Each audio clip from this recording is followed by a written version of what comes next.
ప్రజా ఆశీర్వాద యాత్ర 10వ దినము దారూర్ మండలంకి ఎంటర్ అయినాము.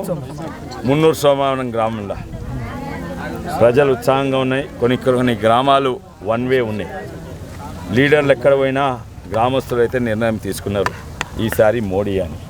ఎవరు బీజేపీ సపోర్టర్స్ కాదు, కాంగ్రెస్ సపోర్టర్స్ 60% బీజేపీకి వేస్తున్నారు.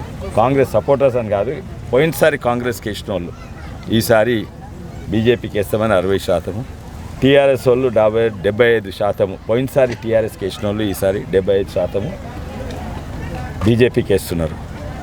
అదే కాక అందరు కూడా గమనిస్తున్నారు, ఈ గ్యారెంటీలంట, వాగ్దానాలంట, ఇది ఇస్తాము ఉచితంగా, అది ఇస్తాము అని నిన్ననే పెద్ద బహిరంగ సభ పెట్టింది కాంగ్రెస్ పార్టీ.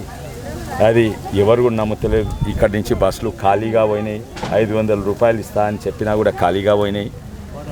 ఇక్కడనైతే అందరు నిర్ణయం తీసుకున్నారు. ఇంకా వాళ్ళు ఎన్ని వాగ్దానాలు ఇస్తే అది నెగటివ్ అవుతున్నది.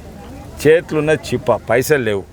ఇంతకుముందు చెప్పిన 5 గ్యారెంటీలు ఏది 2500 రూపాయలు మహిళలకు, తర్వాత నిరుద్యోగ వృత్తి, తర్వాత పెన్షన్ 4000 రూపాయలు చేస్తా, రైతు బంధు 15,000 చేస్తా, ఎకరానికి రుణమాఫీ రాగానే 2 లక్షలు.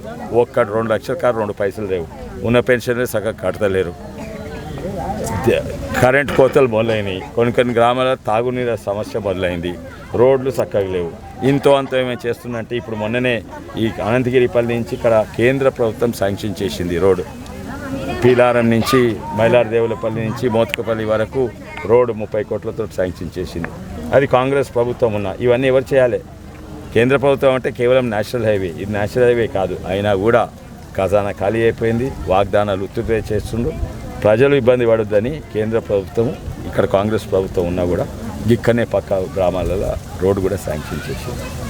అవి ఈ 5 గ్యారెంటీలు 6 గ్యారెంటీలు అంటే వాళ్ళు ఎట్లా చూస్తున్నారంటే, ఆ చేయి గుర్తున్నాయి కదా, అది చెంపదెబ్బ గుర్తున్నట్టు చూస్తున్నారు.